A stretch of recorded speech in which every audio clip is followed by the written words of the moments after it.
Oi, pessoal! Nós estamos no Na Lição, nosso podcast semanal do estudo da Palavra de Deus.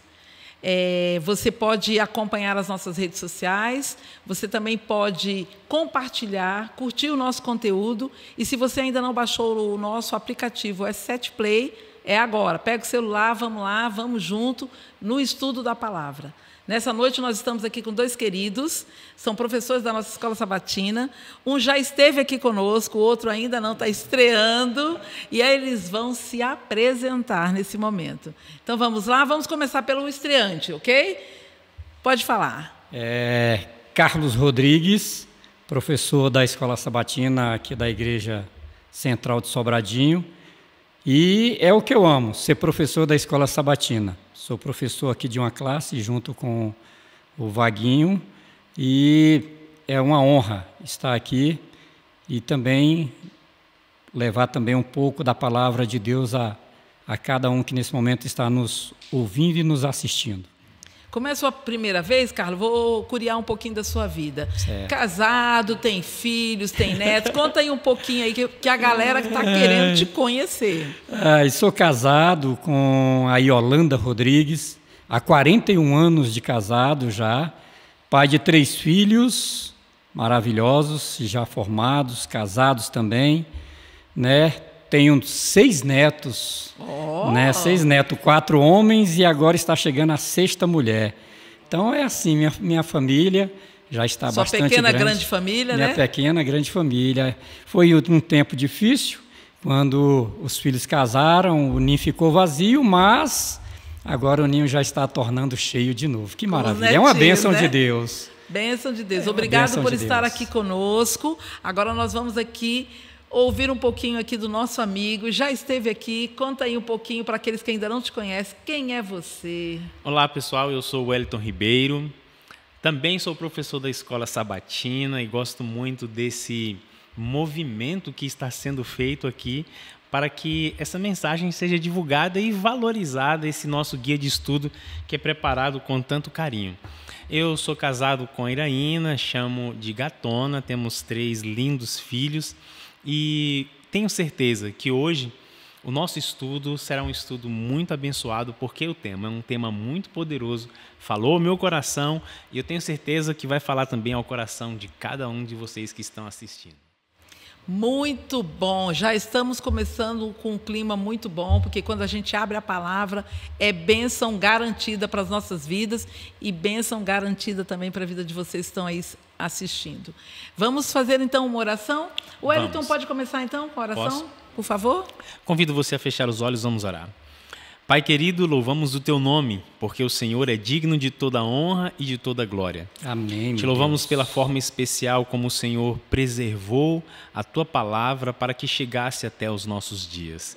Agora, Espírito Santo, com a Tua palavra aberta, queremos o entendimento, a compreensão, a clareza e o discernimento para que a Tua vontade seja revelada de forma clara e transparente no nosso estilo de vida. Amém. Abençoa-nos agora, oramos confiantes no nome e nos méritos de Jesus. Amém. Amém, Senhor. Amém. Antes de falar com vocês, eu quero falar com quem está lá do outro lado. Nós estamos aqui nessa nova temporada com esse tema muito intrigante, muito profundo, um tema que vale a pena ser estudado, que é o grande conflito. Se você tem interesse em conhecer mais, você pode encontrar essa literatura tanto nos portais da Igreja Adventista, como também na CPB, Casa Publicadora Brasileira. Vocês, essa semana, andaram aqui, né, passeando por essas páginas, foi ou não foi? Com certeza. E aí a gente começa aí esse quarto estudo dessa temporada, com um tema muito interessante, que é Em Defesa da Verdade. E o verso que foi selecionado para ser o verso-chave da semana está escrito em João 3, 14 e 15, que diz assim: E assim como Moisés levantou a serpente no deserto, assim também é necessário que o Filho do Homem seja levantado para que todo o que nele crê tenha a vida eterna. Estava olhando esse texto, o verso para memorizar, e logo a princípio eu imaginei, Carlos, que ele não tinha muito a ver com o título, Em defesa da verdade. Em defesa Eu da já ia verdade. perguntar exatamente isso. Olha só. Mas olha que coisa. Assim, eu fiquei assim, mas, poxa, tem tantos outros textos que poderiam aparentemente se encaixar logo no Sim. início.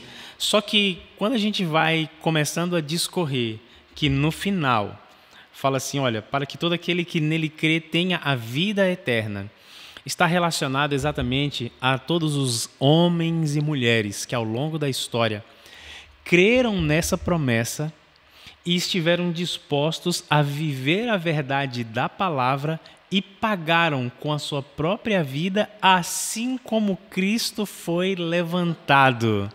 Então, assim, esse verso, ele é uma coroa na lição dessa semana, porque ele traz exatamente essa ideia de que, para defendermos a verdade, precisamos estar dispostos a ir ao extremo. E qual seria o extremo, senão o sacrifício da própria vida? Eu fiquei muito intrigada, Carlos, e eu já vou passar para você, com a história de abertura desse estudo dessa semana. Porque eu estava, tudo bem, era um senhor, né, o Policarpo, líder da igreja, e ele foi martirizado, mas quando eu vi a idade dele, eu fiquei muito impressionada. Olha só o que ele falou. Eu servi ao Senhor por 86 anos e ele não me fez nada de errado. Como posso falar mal do meu rei que me salvou? Essas histórias impactam sua vida? As histórias dos mártires? Como que você percebe o impacto desses homens na vida das pessoas que vivem hoje? Você observa diante dessa história desse homem, de que por um bom tempo, por um longo tempo, ele serviu a Deus. E muitos dos profetas, muitos dos patriarcas, eles também serviram a Deus por um longo tempo e por toda a vida, né? E por mais que você observe, eles também passaram por algumas dificuldades, por alguns desertos na vida. Então isso não está aquém das pessoas, isso está para cada um que serve ao Senhor, para cada um que busca, para cada um que crê no Senhor. Os desertos que decide seguir ao Senhor, o deserto é concreto, é verdadeiro. Nós iremos passar por dificuldades. E Cristo, quando veio a este mundo, o Salvador, o nosso Redentor, quando veio a este mundo, ele passou pelo deserto, ele passou pelas dificuldades, ele passou pelas lutas, pelas tribulações. E se nós somos discípulos dele, nós também iremos passar, porque nós andamos nos caminhos que Cristo andou. Exatamente, entendeu? Exatamente, né? Entra também lá na cruz, ó, serpente, cruz, entra também aí nesse comentário aí. Olha só, gente, perseguido, vírgula, mas triunfantes. O que esse título, esse estudo toca ao coração de vocês? Quando nós olhamos o livro de Daniel, o livro de Apocalipse, são os dois livros proféticos que nós temos nas Escrituras. E no livro de Daniel, nós encontramos a maior profecia de tempo, né? Ela pega desde antes de Cristo e vem até 1844. Dentro dessa profecia tem um período de 1260 anos. Esse período, ele foi um período onde a Igreja de Deus ela foi fortemente perseguida. E ela necessitou se refugiar no deserto, onde o Senhor já havia preparado um local onde ele iria cuidar da sua igreja. Então, quando a gente olha a perseguição que a igreja sofreu no passado, que o povo de Deus sofreu no passado, é muito lindo quando a gente vê que estava previsto isso. Não foi por acaso. Nada estava às escuras. Não, e nunca estará. E nunca esteve. E é lindo a gente ver isso, Regina, e você, querido amigo que nos assiste, porque às vezes você pode estar atravessando um período na sua vida que você imagina que Deus esqueceu de você, que Deus não te escuta, que Ele está alheio às suas lutas. Mas quando o período profético de 1260 anos está prescrito, já está pré-determinado, Deus ele tem um controle do início da tribulação e do fim. Ele está no controle da história. Então, mesmo diante da perseguição, eles seriam triunfantes. A igreja seria triunfante. Por quê? Porque o Senhor estava cuidando deles em todo o tempo. E quando eles eram martirizados, a gente tem que levar em conta também que eles estavam em Cristo, eles eram livres da culpa e do domínio do pecado. Por isso eles eram vencedores. Porque nós não podemos esquecer que a nossa caminhada aqui, ela vai passar. Nós somos peregrinos aqui. Isso mesmo. Mas o que nós fizermos aqui vai impactar no resultado dessa caminhada. Né? Por isso que eles foram perseguidos, sofreram, morreram, mas o quê? Estavam o quê? Guardados para quando Jesus voltar. E é lindo o que você falou aí, Regina, porque assim, aquilo que eu faço não somente tem um efeito sobre a minha decisão eterna, mas também a minha vida, o meu legado, o meu testemunho pode e vai influenciar outras pessoas que estão vivas no mesmo momento em que eu e que virão depois que eu passar, né? Depois que eu partir. Como esses grandes homens. Imagina, a história deles foi preservada. Sim, eles para deixaram legado. Servir hoje de combustível espiritual para nos mostrar que mesmo diante de perseguição nós podemos nos manter firmes. É possível. Sim, com certeza. E eu vou deixar o Carlos comentar aqui, Carlos, olha Sim. só. A vitória de Cristo na cruz era deles. E a morte deles é um descanso até o retorno de Cristo. Quando você escuta uma frase dessa, o que fala o seu coração? A morte do nosso Senhor na cruz do Calvário trouxe a mim e a você, querido amigo, de que nós temos a oportunidade, nós temos a esperança de um dia encontrarmos com Cristo face a face. A morte na cruz do Calvário do nosso Salvador deu a mim e a você, meu amado, a possibilidade de um dia morarmos com Ele nas mansões celestiais. Isso mostra que na morte, na cruz do Calvário, o sangue derramado na cruz não pode, de forma nenhuma, Regina, ser em vão. Aquele sangue era santo, era santo. Por mim e por você, aquele sangue foi derramado. E ele não pode ser em vão, meu irmão. Cristo morreu ali para te dar vida, vida eterna. Você basta crer, basta você confiar e basta você acreditar na palavra do seu Salvador.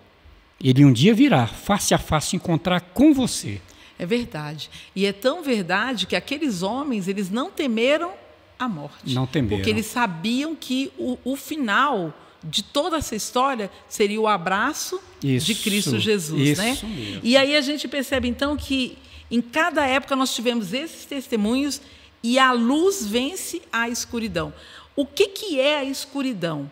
Quando a gente lida com escuridão e com criança que tem medo de escuro, tem uma dica que a gente sempre dá para eles assim, olha, se você tiver com medo de escuros, você coloca uma lanterna do lado da sua cama. Então, quando se vier o medo, você, acende a lanterna. O que acontece quando você acende a luz, a lanterna?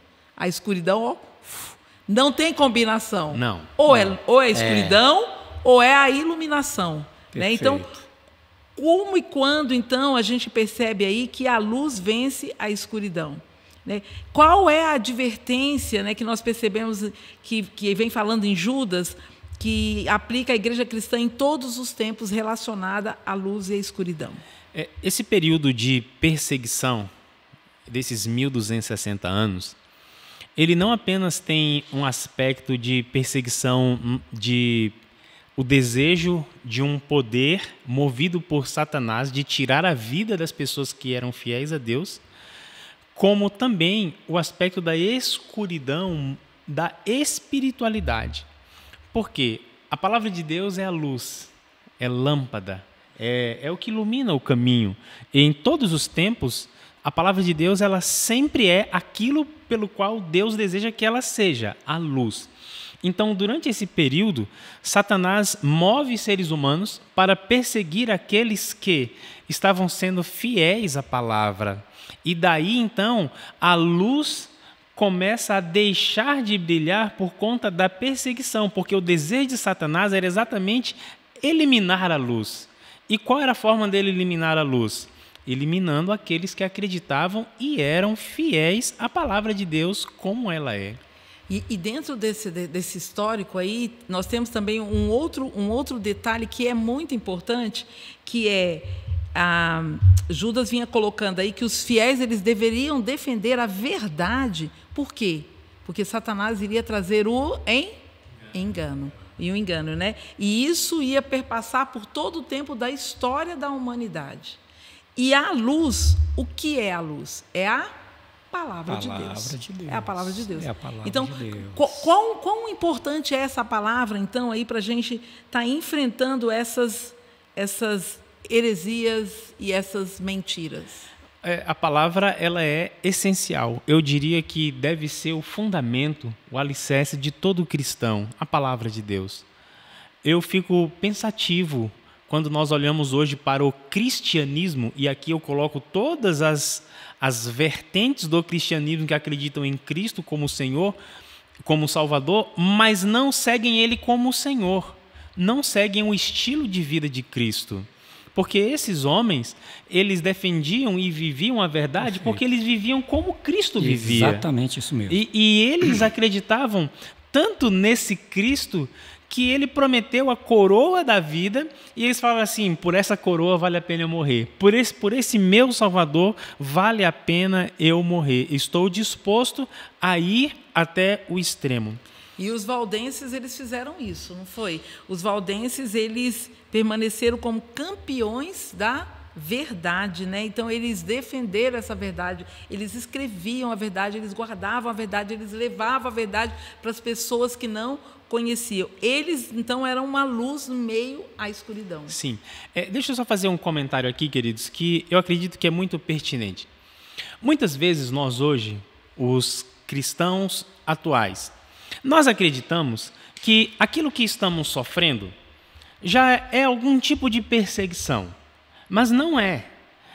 Por exemplo, uma enfermidade, orem por mim, irmãos. Eu estou com um problema de saúde, o meu marido está enchendo a cara de cachaça. Isso não é a perseguição que está relacionada ao que essas pessoas viveram nos 1260 anos. Eles sofriam, eles eram perseguidos porque eles defendiam a verdade.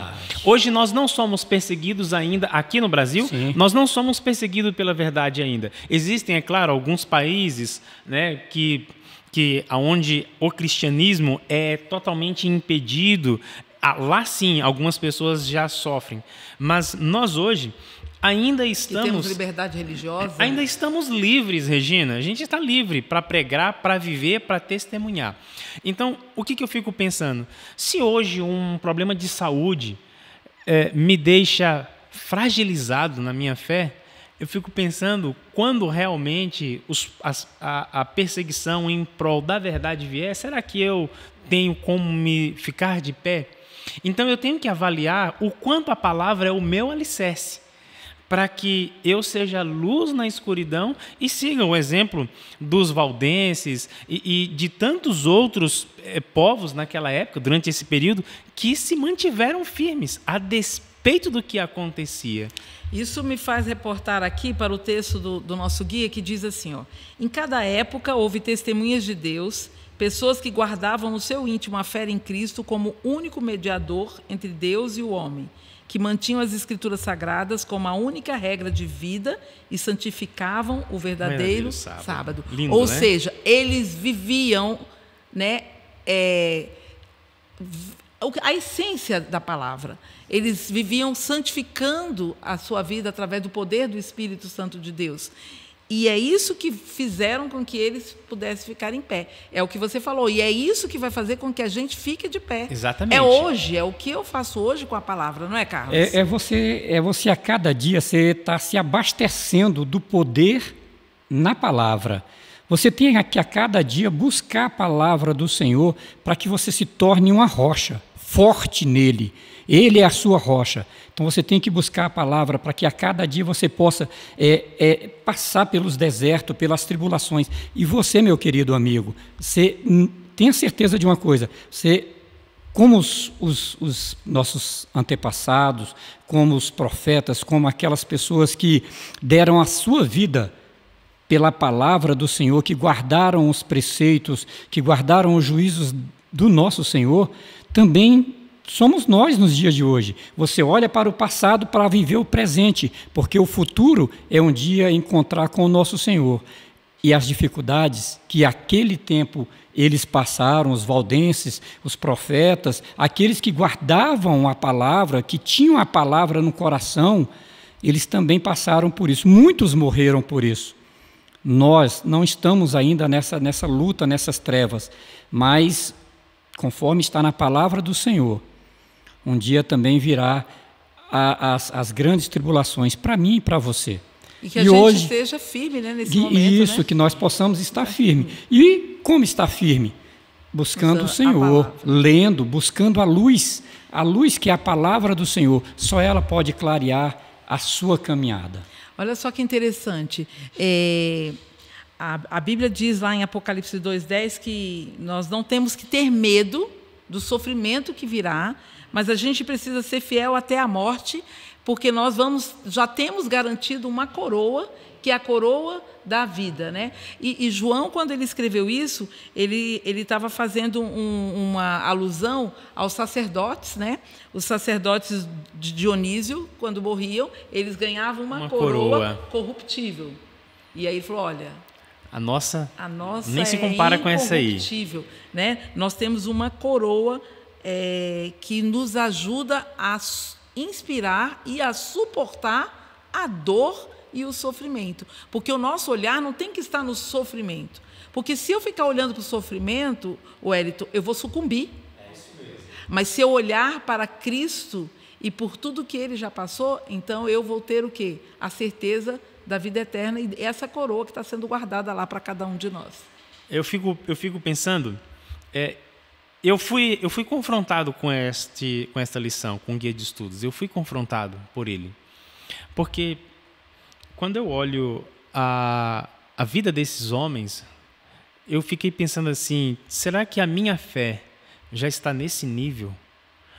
Porque às vezes eu vejo hoje, Carlos e queridos amigos que nos assistem, que parece que nós temos uma fé passiva. O que é uma fé passiva? É aquela que eu guardo, me adequo a algumas doutrinas, a alguns princípios da comunidade religiosa e está tudo bem. Eu sou passivo diante disso. Mas quando eu vejo a vida desses homens, eles não eram passivos, eles eram ativos. Por exemplo, os valdenses. Eles escreviam a Bíblia escondidos, porque nessa época, queridos amigos, o papado perseguia todos aqueles que eram contra as doutrinas que eles viviam, ensinavam e pregavam. E os valdenses eram contra. Então, imagina, eu fico imaginando eles em lugares reservados, nas montanhas, e eles pegando ali papel, alguma coisa, caneta, e escrevendo, copiando, escondido. Alguns pais orientavam os filhos ir para a faculdade e a decorar grandes porções da Bíblia e ir para a faculdade. E lá na faculdade ele ia ser o quê? Um aluno? Não. Ele ia ser um missionário. Ele era um missionário. E eles ficavam observando, orando, deixando o Espírito Santo mostrar quem eram os amigos da classe que tinham um coração suscetível, aonde eles compartilhavam e pegavam trechos da Bíblia escondidos e compartilhavam com essas pessoas. Gente, fala sério. Olhando essas histórias, será que nós não somos passivos hoje? Será que a nossa fé não é uma fé passiva? Porque eles eram ousados, eles eram intrépidos. Eles tinham tinham sabedoria, discernimento, não faziam de qualquer forma, mas eles tinham uma vontade, um desejo ardente de compartilhar aquela verdade. E a situação deles? Eles estavam no conforto? Claro que não! Eles estavam fugindo, escondidos. Agora, observem, queridos, como Deus, como o nosso Deus, o nosso Criador, ele sempre tem um meio da palavra dele, um meio da verdade, um meio da luz chegar a mim e a você. A mim chegou de uma forma onde eu tinha muita sede, eu tinha sede de conhecer a verdade, e ela chegou na minha casa. Você também pode estar com sede agora, você pode estar na escuridão, você pode, de alguma forma, procurando um meio, uma forma de encontrar uma luz, de encontrar um respiro para a sua alma, para a sua vida. E é na palavra, meu querido irmão, que você encontra esse poder. É na palavra que eu encontrei a água que eu precisava para matar a minha sede. E eu andei muito tempo Agora com sede. eu fiquei curiosa, como é que a palavra chegou na tua vida? Regina, é interessante, Regina. Nós andamos por caminhos diversos, tortos. Éramos de uma outra denominação e lá a gente não se adequou, não era ali que a gente queria estar. E nós fomos para uma outra, né? Não vou falar o nome aqui dessa outra também, porque não precisa falar denominações. E nessa outra também não achamos aquilo que preenchia o nosso coração, que sabe que... E aí, por um determinado momento, Deus, com a sua infinita sabedoria, Ele colocou no meio de nossa família uma pessoa que essa pessoa trouxe a palavra para minha cunhada, que trouxe a verdade e matou a sede da minha família, e da minha família veio meu sogro, minha sogra, meus cunhados. Família toda. A família toda. Olha só, da mesma forma como o Senhor usou os valdenses, Ele ainda usa pessoas hoje em dia. Para poder levar a verdade, para levar a palavra, né? Porque o que Ele quer? Que a nossa vereda hoje, a vereda do justo, seja como a luz da aurora, que vai brilhando, brilhando, brilhando, até que chegue ao dia claro, ao dia perfeito. Nós estamos vivendo num momento da história muito nebuloso, muito escuro também. Mas o Senhor, Ele quer que nós nos levantemos como arautos, para ser aqueles que vão levar a luz para as pessoas que ainda não conhecem. Exatamente isso mesmo. Exatamente isso. Quando a gente fala dos valdenses, às vezes a gente não tem o conhecimento dos detalhes da história, né? Por exemplo, Pedro Valdo, que foi de onde veio os valdenses, ele tinha um respeito à Igreja Católica, o papado, na sua época. Só que ele começou a estudar as Escrituras. E no momento em que ele começa a estudar as Escrituras, ele começa a perceber algumas divergências. Mas existiam várias coisas em que tinham o consentimento, que eram comum. E o que ele fez? Ele pediu ao papado a proteção e a aceitação deles.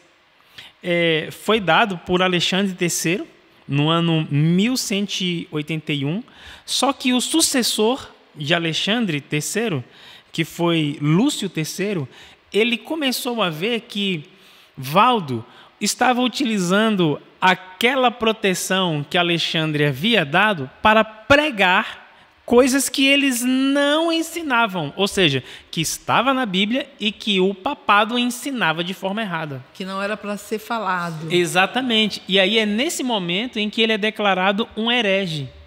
E ele foi declarado herege e começou a ser perseguido. E aí então é que os valdenses saem e são reclusos, aonde começa exatamente, montanhas, então, né? Para as cavernas. Olha a luta que eles tiveram que enfrentar. Eu vejo assim um verso que falou muito ao meu coração essa semana, que está em Salmo 119, 140. A gente sempre escuta muito falar: lâmpada para os meus pés, a tua palavra, e luz para os meus caminhos. Mas esse verso, eu fiquei muito apaixonada por ele, porque a Bíblia é um tesouro inesgotável. E lá diz assim, lê aí, você já está com a Bíblia aberta. Puríssima é a tua palavra, por isso o teu servo a estima. Fiquei muito encantada. Não é pura. Puríssima. É puríssima. Puríssima. A tua palavra é puríssima. Ou seja, ela é transparente, ela é lúcida. Então, assim, o que a gente percebe? Que deleitar na palavra, debruçar na palavra, vai fazer com que eu a estime, essa palavra. E quando eu estimo alguma coisa, o que eu faço por essa coisa que eu estimo? Eu defendo. Eu defendo. Né? Eu vivo em conformidade com ela. Né? Eu adequo a minha vida ao que ela fala. Amigos, existe um poder na palavra que ele é sobrenatural. O estudioso da palavra de Deus, a mente dele se expande, se desenvolve. Falamos isso no episódio anterior, né? Verdade verdadeira. Sim. Só estamos confirmando. Sim, exatamente. E isso é um poder que Deus dá a todo aquele que é um leitor, estudioso, assíduo de sua palavra. Porque Ele quer dar entendimento. Nele está a sabedoria. E Ele fala em Provérbios, comigo está a sabedoria e eu dou a quem eu quero. Eu acho engraçado, Hélio, isso que você está falando. Por quê? Porque a ciência já se rendeu a isso. Então, os neurocientistas estão falando, olha, quando você ora, quando você lê, a sua mente expande. Eles estão estudando o poder da religião, da espiritualidade na vida da pessoa. Na vida. Né? Então, assim, nós temos um grande privilégio, por sermos cristãos, de olharmos esse precioso livro de Deus, puríssimo, e expandirmos a nossa mente, pedirmos sabedoria, pedirmos discernimento. Por quê? Porque quando eu olho a vida desse camarada chamado Wycliffe, eu fico impressionado. Ele era um grande estudioso de várias ciências, e um certo dia ele teve um contato com a palavra de Deus. E ele falou assim, esse livro é diferente. E ele começou a estudar. E quanto mais ele estudava, mais apaixonado ele ficava por aquilo que ele encontrava na Bíblia. Só que teve um detalhe. É que à medida em que ele começa a ler e a descobrir, ele percebe que o papado estava agindo de forma diferente do que a palavra estava dizendo. Só que as pessoas que eram contra ele, pelo caráter, pela força moral e pela influência que ele tinha, não tinham coragem de confrontá-lo. E aqueles que começaram a ser adeptos ao seu ensinamento, viam nele um homem muito forte. Ele era tão forte que o rei da Inglaterra chamou ele para ser o capelão dele.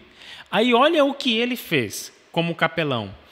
Ele começou a mostrar que aquilo que o papado cobrava dos reis era injusto, era indevido.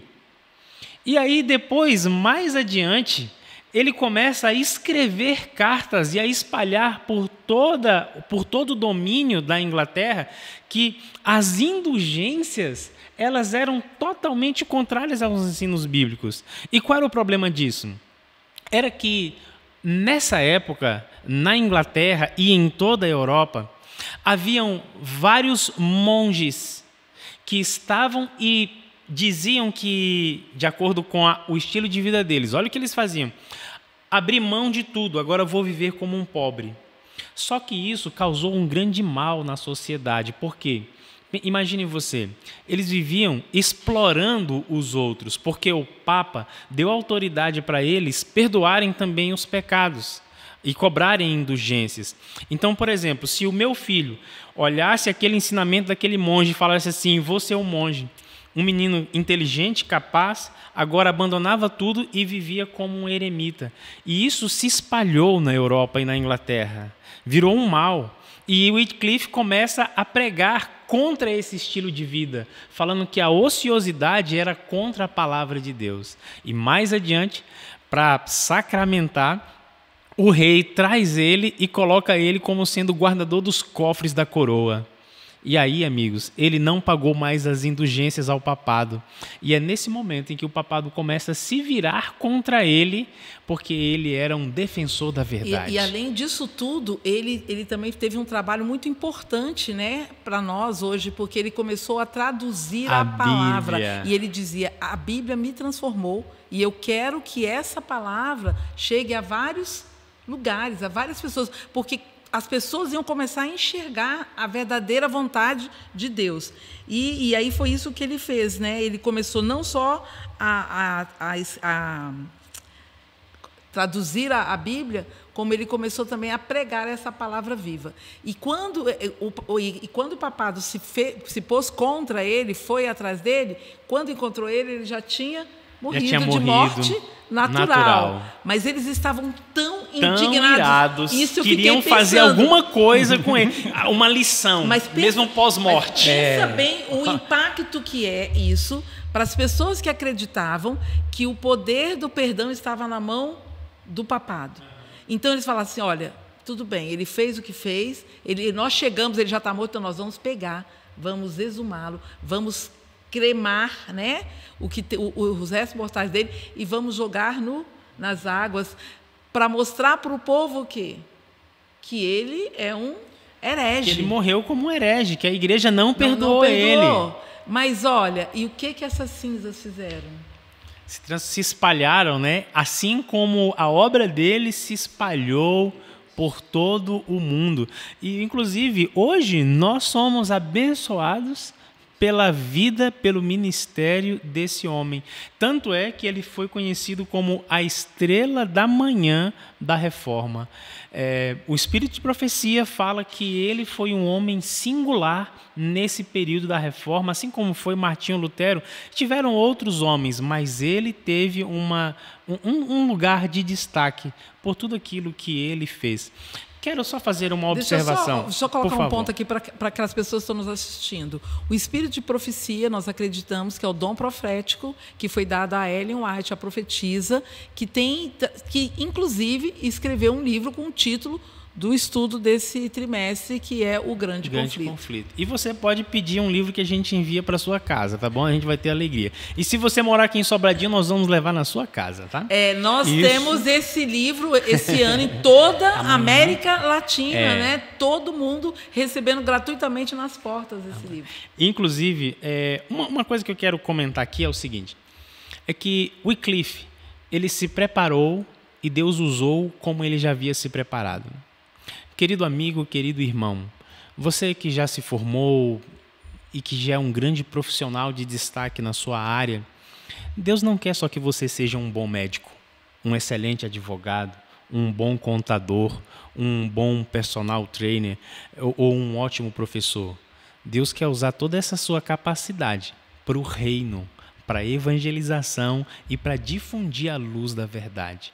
Porque muitas vezes nós achamos que o nosso desenvolvimento profissional e intelectual está desassociado da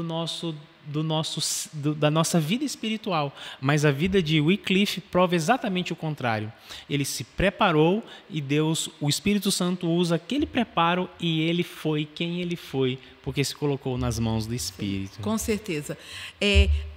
Frente a esse sofrimento, frente à morte, como que deve ser a nossa postura, queridos? Por que mesmo Hus, Jerônimo, Wycliffe, todos esses homens, frente à morte, eles tiveram uma postura inabalável? O que era a questão que impulsionava eles? Eles tinham que certeza? Regina, Carlos e amigos, ninguém vive sem esperança.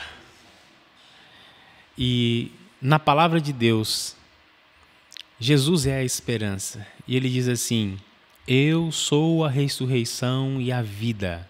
Aquele que crê em mim, ainda que morra queimado, ainda que morra afogado, ainda que morra esquartejado, ainda que morra predejado, queimado, aquele que crê em mim, ainda que morra, viverá. Então, assim, essa certeza vibrou no coração desses homens e mulheres ao longo da história. E isso era o motivo pelo qual eles não estavam nem aí para o que ia acontecer com esse corpo físico, porque eles criam na ressurreição e tinham a certeza. Nas promessas de Deus. Agora, como é que eu vou ter fé nas promessas de Deus se eu não conheço a Deus? Será possível? O que você acha, Carlos? Será possível ter fé em uma pessoa que você não conhece?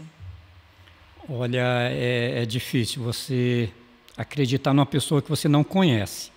Mas Cristo, desde os tempos antigos, quando os profetas, quando os discípulos foram perseguidos, cruelmente mortos, né? Mesmo assim, Deus protegeu, Deus guardou, Deus tem sempre um propósito na vida de cada um, meu querido. Não importa na minha vida ou na sua vida, Ele tem um propósito, entendeu? E Ele quer que você conheça a verdade, Ele quer te levar para os caminhos certos, Ele quer que você tenha também essa esperança de um dia ter a salvação. E só na palavra, só na Bíblia Sagrada você tem esse privilégio, entendeu? Ela é o caminho, é a verdade e a vida. E ainda diz assim: guia-me na tua verdade, guia-me na tua verdade, e ensina-me, pois tu és o Deus da minha salvação. Guia-me na verdade. Aqui está a verdade, a palavra do nosso Senhor. a Bíblia Sagrada. Essa é a verdade. Se você tem dúvida, se você tem questionamento a fazer, vá na palavra do Senhor.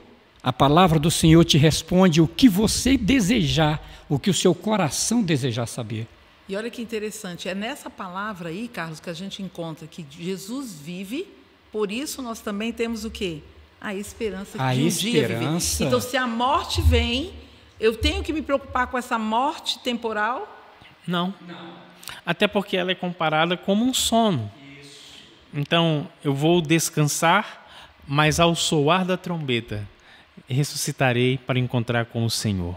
Esse é o grande privilégio que eu e você temos. Em Hebreus 10, 23, eu acho que fecha com chave de ouro o nosso estudo de hoje, dizendo assim, ó, guardemos firme a confissão da esperança, sem vacilar, pois quem fez a promessa é fiel. É fiel. Então, se eu conheço o dono da promessa, se eu sei quem fez a promessa, eu não vou temer a morte. Aí vem aquela mexida que a lição deu na gente essa semana. Será que eu, hoje, estou buscando a Deus, me colocando nas mãos dele, para quando, num momento de prova extrema, eu ficar firme, porque eu sei quem fez a promessa é fiel? Nós vamos fechar com as considerações finais e eu queria que vocês deixassem, então, o recadinho final aí desse nosso estudo dessa semana. O que a Regina disse é conhecer. Você quer conhecer aquele que fez a promessa? Você quer conhecer o Deus verdadeiro? Você quer conhecer aquele que morreu na cruz por você?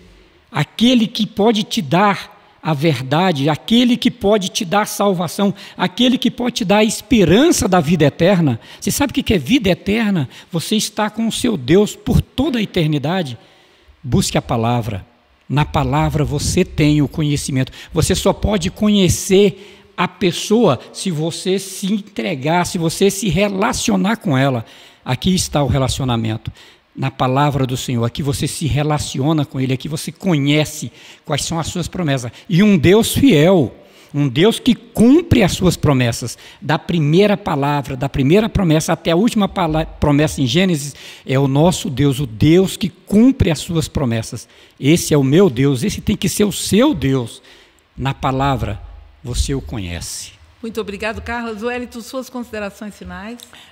Queridos amigos, quando a gente olha esse período de perseguição, tinham 4 vertentes aonde o povo de Deus era perseguido.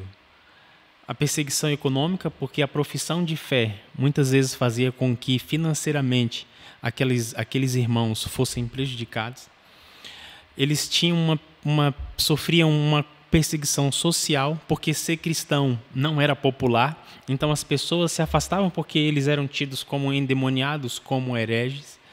O outro problema era um aspecto político, porque eles eram bodes expiatórios para qualquer solução de revolução ou para acalmar. Não, pega uns cristãos e vamos matar. Eles são a causa, eles são o motivo. Vamos perseguir, vamos matar.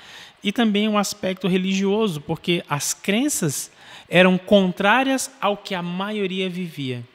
Então, veja, econômica, social, política e religiosa eram as perseguições que eles sofriam. Você e eu enfrentaremos isso, cedo ou tarde. Cedo ou tarde nós vamos enfrentar isso, se estivermos seguindo a verdade e a palavra. Por que a perseguição acontece? Porque aqueles homens e mulheres eram fiéis a palavras, então a fogueira se acende. No entanto, a gente olha que Deus está no controle da história. Ele está no controle. Ele sabe o início, o meio e o fim. Você e eu não precisamos ficar com o coração aflito se nós conhecemos a Deus, se temos a direção do Espírito e seguimos os passos de Cristo. Por isso eu convido você a aproveitar o tempo de paz para fortalecer a sua crença, para fortalecer a sua fé, para que quando os dias agitados vierem, você e eu permaneçamos inabaláveis, fiéis naquele que nos chamou das trevas para a sua maravilhosa luz. Amém. Que lindo a palavra, ficaríamos aqui muito tempo falando, né? Amém. Mas eu quero terminar com um conselho que não é meu, É um conselho de Hus. Ele deixou aqui, e eu vou aproveitar aqui o nosso maravilhoso guia de estudo para assimilar aqui o que ele deixou para um conselho para um padre que estava nos caminhos do Evangelho, do cristianismo, e eu vou pegar só um trechinho que ele diz assim, ó, que a glória de Deus, ele falando para esse padre, e a salvação das pessoas ocupem sua mente, e não a posse de benefícios e bens. Cuidado para não adornar sua casa mais do que a sua alma.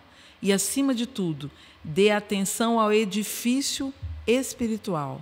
Seja piedoso e humilde para com os pobres, e não consuma seus bens em festas. Ou seja, viva em prol daquilo que você acredita. E com essas palavras aí, esse conselho que é atemporal, serviu para aquele padre, serve para nós ainda hoje, né? Nós vamos concluir o nosso estudo. Nós agradecemos aqui a presença de todos vocês, nós vamos terminando aqui com uma oração, mas já convidando você para continuar conosco nos próximos episódios. Ainda temos coisas muito profundas. Tem coisa boa pela frente. Coisa boa para estudar. Regina, eu tenho uma frase aqui, eu acho linda e gostaria de terminar também a minha participação com essa frase. Jesus, ele preferiu morrer por você, meu querido amigo, meu querido irmão, que está nos ouvindo nesse momento. Jesus preferiu morrer por você, por mim e por você. Tenha certeza disso. Ele preferiu morrer por você do que viver sem você. Ele não quer viver sem você. Ele não quer viver sem você. Ele quer você no reino que ele preparou para mim e para você. Que essa seja a frase. Jesus preferiu morrer por você do que viver sem você. Que lindo. E é esse Jesus maravilhoso que nós queremos render agora a nossa gratidão, nosso louvor e a nossa adoração. Vamos orar? Pai querido, muito obrigado, porque o Senhor deixou na Tua palavra tudo revelado para nós. Tudo sobre o conflito entre o bem e o mal. Nós entendemos hoje que homens morreram porque amavam a Tua palavra. Então, por favor, fortaleça a nossa fé, para que nós possamos também, através do conhecimento da Tua palavra e da inspiração do Seu Espírito em nossa vida, possamos ficar inabaláveis frente às dificuldades desta vida. Continue com cada ouvinte, com cada pessoa que ouvir agora essa mensagem, que eles também possam entender o momento solene que estamos vivendo e a guerra que existe entre o bem e o mal. Nós te agradecemos por Jesus. Amém. Amém. Amém, Senhor. Fique inteirado sobre os assuntos e eventos do nosso distrito de Sobradinho. Assista a mensagens pastorais, envie mensagens de aniversário para pessoas de nossa comunidade, tenha acesso aos endereços dos pontos e reuniões de pequenos grupos e muito mais. Ele é de fácil acesso, dinâmico e interativo. Entre agora mesmo na loja de aplicativos do seu celular, baixe o S7 Play e com ele você ficará por dentro de tudo. Maranata, o Senhor logo vem.